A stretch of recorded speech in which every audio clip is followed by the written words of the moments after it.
ప్రముఖ నటుడు జీవి నారాయణరావు కన్నుమూశారు. ఆయన ఇక లేరనే విషాదకర వార్తను నటి కరాటే కళ్యాణి సోషల్ మీడియా వేదికగా వెల్లడించారు. నారాయణరావు 100కు పైగా చిత్రాల్లో నటించారు.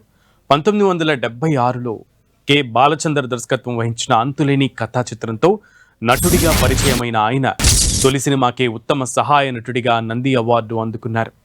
మద్రాస్ ఫిలిం ఇన్స్టిట్యూట్లో శిక్షణ తీసుకున్న నారాయణరావు రజనీకాంత్, చిరంజీవులకు మంచి మిత్రుడు.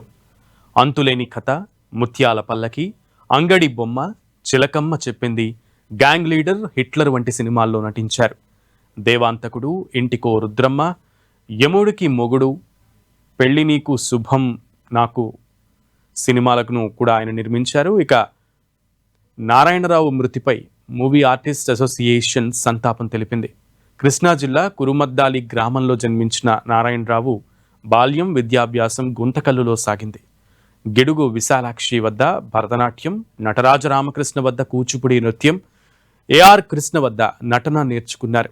చదువుకునే రోజులలో మహమ్మద్ బీన్ తుగ్లక్, ప్రతాప రుద్రీయం, మంచు తెర లాంటి నాటకాలలో నటించారు.